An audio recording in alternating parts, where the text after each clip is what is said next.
외계 생물들이 우주선 조작을 잘못해서 뉴멕시코주 로스웰 근처 목축지에 추락했다는 주장이 나온 지 70년이 다 되어 간다. 로스웰이 다시 뉴스에 등장하고 있다. 전시용 케이스에 누워있는 작고 위축된 시체를 찍은 컬러 사진이 발견되었다는 소식이 헤드라인을 장식했다. 사망한 아리조나 부부의 집에서 20여 년 전에 발견된 것으로 보이지만 정확한 출처는 알 수 없다. 최근 몇 UFO 연구자들이 낡은 사진은 외계 생물의 시체를 찍은 것이고 로스웰을 유명하게 만든 1947년 추락 사고에서 사망한 외계 생물일 가능성이 있다고 결론 내렸다. 만약 그게 사실이라면 중요한 뉴스다. 그 연구자들은 이게 사실이라고 주장했다. 5월 5일에 멕시코시티에서 대규모 이벤트를 열어 이 사진을 공개했다. 이것은 외계 생물들이 지구로 찾아오고 있다는 것을 드디어 증명해줄 확실한 증거라고 주장했다. 솔깃해져서 $200를 내고 참가한 사람이 6,000명에 달했다. 하지만 당신이 그중 한 명이 아니었다는 사실을 기뻐해야 할 것이다. 이 우울한 사진을 딱 한 번만 봐도 당신의 거짓말 탐지기가 반응할 것이다. 이 시체는 인간으로 보인다. 살이 있던 부분은 미라가 되었지만 골격이 눈에 익다. 위에는 두개골이 있고 흉곽이 상체의 상당 부분을 차지하고 팔다리로 보이는 것이 4개 붙어있다. 당신의 옆집 아저씨가 쪼그라들고 쭈글쭈글해지면 이런 모습이 될 수도 있겠다. 이게 왜 그토록 수상한 일일까? 영화에 나오는 외계 생물들 10중 9은 조금이나마 인간과 비슷한 형태 아닌가? 그렇다. 그리고 영화에 나오는 외계 생물들 중 10의 6은 점액을 잔뜩 덮어 쓰고 있다. 거주 가능한 행성들은 대부분 아주 건조하기 때문일 거라고 추론할 수도 있다. 보다 현실적으로 콧물을 덮어 쓴 외계 생물들은 그저 영화계의 관습에 불과하다고 추론할 수도 있다. 할리우드에서 묘사하는 외계 생물은 내러티브의 지름길이다. 아주 작고 피부가 매끈하고 눈이 큰 생물들이 스크린에 나오면 관객들에게 이 친구들이 어떤 존재인지 관객에게 길게 배경 설명을 하지 않아도 된다. 누구나 그들의 고향이 어디인지 안다.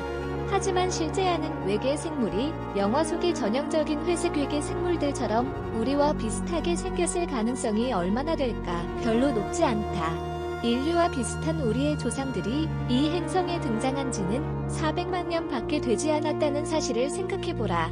다세포 생물이 존재해온 시간의 1%에도 미치지 못한다. 우리 몸의 형식은 결코 지구 생물을 대표하지 못한다.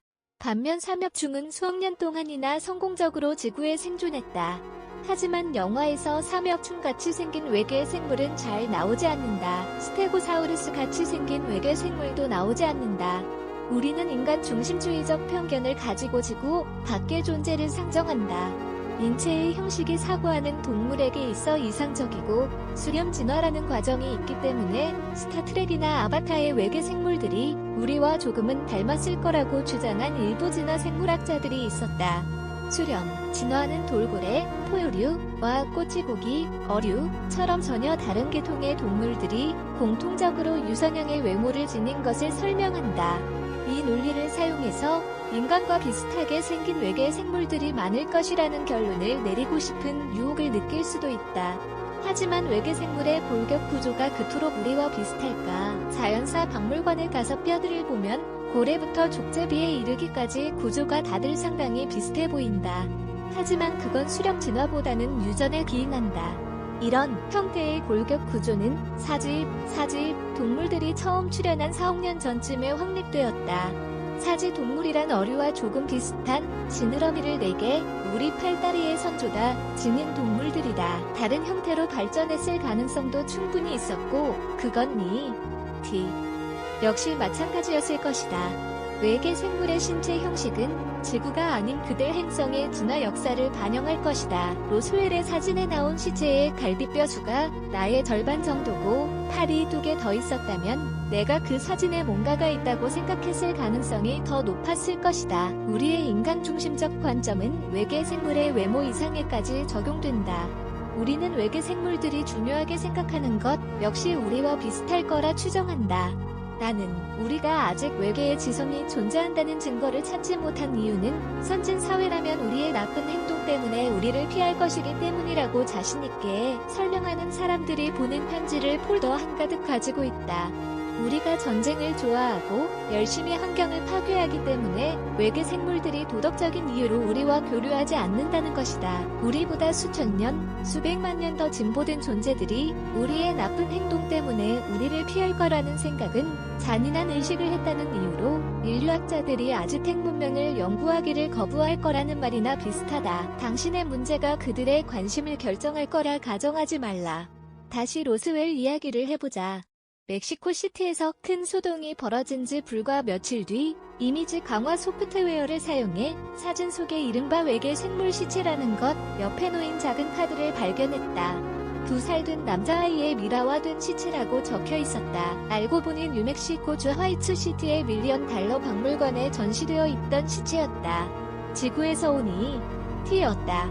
다음에 누군가가 당신 옆집 아저씨를 조금 닮은 외계 생물 사진을 보여줄 때면 회의적인 태도를 취할 필요가 있다는 걸 보여주는 일이다. 사실 피할 수 없는 기술 발달의 궤적을 생각해보면 정말로 외계에서 우리를 찾아오는 존재는 일종의 인공지능일 가능성이 높다.